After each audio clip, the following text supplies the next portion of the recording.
It's another edition of Time About the Movies, and today we're taking a look at the films of March 16th, 2001. We got 3 films to look at today, so let's go ahead and jump on into it. And we'll start off with the biggest new release of the weekend, Steven Seagal and DMX, the crossover we've all been waiting for. We have the action film Exit Wounds. Our guys inside said it took about 50 kilos of heroin.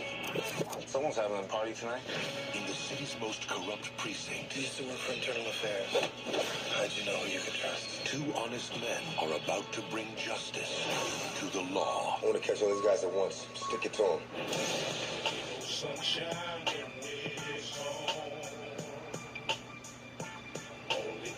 Exit Wounds. So in this film, you have Steven Seagal as this Detroit cop named Orrin Boyd, who doesn't follow the rules. Yeah, he's a loose cannon cop who doesn't follow the rules. That's that trope again. After he saves the vice president by violating every order he received, he is transferred to one of the worst precincts in the city. There, he quickly encounters some corrupt cops selling heroin to drug dealers. The problem is, it's very difficult to tell who the bad guy is and who you can trust. And, couple things of note here to talk about with this movie. This is actually the second film from director Andrzej Bartkowiak. After many years as a cinematographer, he directed Romeo Must Die the year before. He would then follow this up with Cradle to the Grave a couple years later.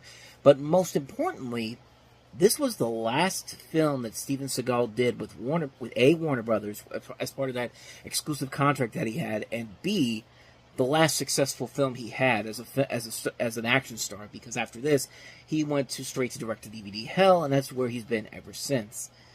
Maybe that's for the better, but, Steven Seagal and DMX, man, I mean, a movie that clearly everyone was asking for, which, probably not what people were asking for, and the movie itself, I mean, it was a hit when it came out, but then again, not really, it really wasn't seen as that gigantic of a hit overall. It was seen as a surprise hit, and for a little bit it was considered by many as Steven Seagal's big comeback, even though the next movie he would make after this was Half Past Dead, which was a huge flop and pretty much was the last theatrical film that he did. But we won't get to that one until next November, 2002. But, looking back at this movie in general, it's just okay. I mean, it's not even the worst movie that Seagal has ever done, and he's not really even the best thing about the movie in general. I think most of the other performances in the movie are fine. DMX, he does show that he has some acting potential in this movie, and he does the best job he can under the circumstances he has to work with here. Isaiah Washington is pretty good in here. Jill Hennessy, Anthony Anderson's also in this. Michael Jai White, Tom Arnold, Bill Duke, Bruce McGill, Ava Mendes. Which there was a hilarious story about how Mendez's voice was dubbed over by another unidentified actress without her prior knowledge. And when she actually went on the Daily Show a couple years later to talk about this, she talked about how she had learned about this while she was at the premiere with her family, and she realized something was wrong, something was just off. She said the producer later explained to her that her voice was replaced because she doesn't sound intelligent enough.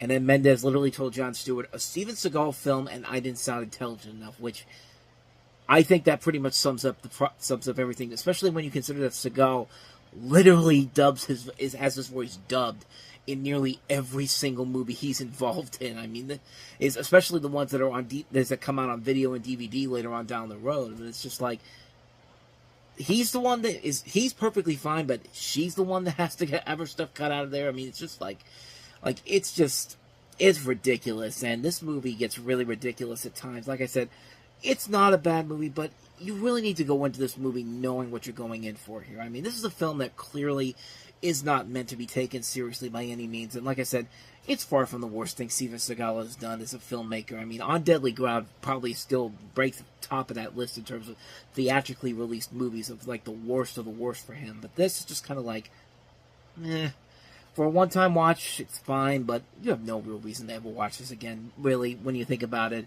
Especially when you can take a look at the other 2 movies that came out this weekend and think, I could do a whole lot better than this. So let's go ahead and take a look at one of those movies. And we have that one here with Enemy at the Gates. Top marksman. Come up from Berlin to stop you. The first great film of the new year. How are you going to find this young man? I'll fix it so that he finds me. Gritty, gutsy, and gripping. 4 stars. It's like Saving Private Ryan meets High Noon. If you kill him, you can win the war for us. And Ebert and Roper in the movie. It's a 2 thumbs up. It's brilliant. Enemy at the Gates. Rated R. The duel begins this Friday. Enemy at the Gates takes place during World War II. The fall of Stalingrad will mean the collapse of the whole country. The Germans and Russians are fighting over every block, leaving only ruins behind. This Russian sniper stalks the Germans, taking them out one by one, thus hurting the morale of the German troops. The political officer Denov leads him on, publishing his efforts to give the countrymen some hope. But Vasily eventually starts to feel that he could not live up to the expectations on him, and he and Danila fall in love with the same girl, who's a female soldier. From Germany comes the master sniper Koenig to put an end to the extraordinary skilled Russian sniper. And from that plot alone, you can kind of see where the movie starts to take a little bit of a nosedive here. But the movie itself, good cast overall in this. You have Jude Law, Joseph Fiennes, Rachel Weisz is the woman in this, Bob Hoskins, Ed Harris is the major in this, Ron Perlman. A good cast overall. When it's a war film, it's really well done. From a visual perspective, it's very well done. The biggest thing that really hurts the movie in the long run is the love story. It's not really developed all that well. But I'll give it this, though. It does a better job of telling a love story in a war movie in 2001 than the big new war movie that comes out in about 2 months from now, Pearl Harbor, which is basically trying to be the Titanic for World War II, and we'll see how that eventually backfires big time. But at least this movie was trying to make it work. It didn't, but it does it at least better than that movie does. But other than that, though, when it's the war movie, it's very well done. The acting overall is very good. The writing overall is very good. The action sequences are very good. James Horner has a really good score to this film. When it's the love story, not so much. But the war stuff really outproceeds that. I think it really works very well for the most part here. I think it's a good movie. Definitely could have been a great movie had that love story been a little bit more established and well put together. But as it is, it's a good movie. Not a great film, but I'd say watch it. So let's go ahead and move on to the last movie here, which is easily the best movie of the weekend, and that is Christopher Nolan's Memento. I have this condition. It's my memory. Richard Roeper of Ebert and Roeper in the Movies calls Memento easily the best film so far this year. See it once and you gotta see it again. My wife deserves vengeance. But even if you get revenge, you're not going to remember it. Ingenious. You'll want to stay in the theater and see it again. The one entertainment experience this year worth repeating. I've told you this before, haven't I? Memento. Rated R. I'm not even kidding. When I saw this movie on here, I thought, did I already talk about this on another episode? Was this one of those 2000 leftover films? No, I did not talk about this one, at least on this show in particular. But here you have a movie based off of a short story called Memento Mori, which was actually done by Christopher Nolan's brother, Jonathan Nolan. And you have Guy Pearce, who plays a man who suffers from anterograde amnesia, resulting in short-term memory loss and the inability to form new memories. He uses an elaborate system of photographs, handwritten notes, and tattoos in an attempt to uncover the perpetrator who causes him to sustain the condition. And this one is filmed with like a non-linear narrative, presented in two different sequences as scenes interspersed during the film. A series in black and white and shown chronologically, and then a series of color sequences are shown in reverse order, simulating for the audience the mental state of the protagonist. The two sequences eventually meet up at the end of the film, producing one complete and cohesive narrative. When you think Christopher Nolan, this is definitely the film you think of when you think of Christopher Nolan.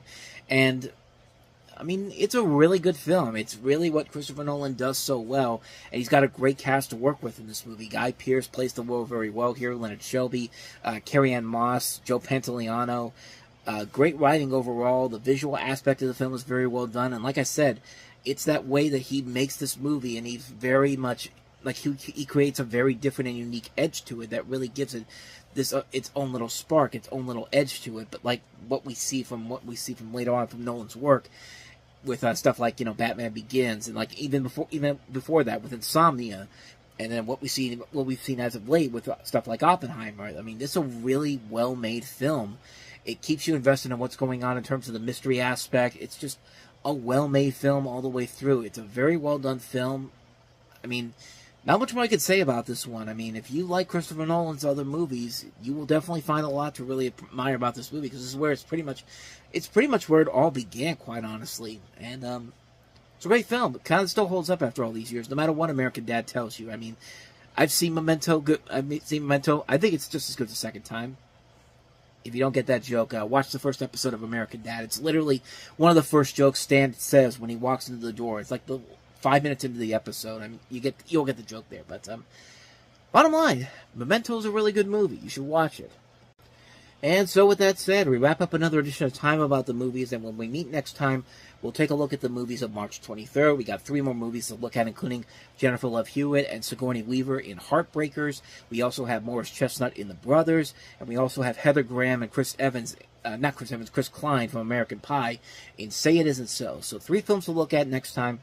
We'll delve into those on the next episode. But until then, thank you so much for watching, and if you want to see more videos like this, please hit the playlist on the next page, check out the previous episode, and also don't forget to hit the like and subscribe button if you want to see more videos like this on this channel.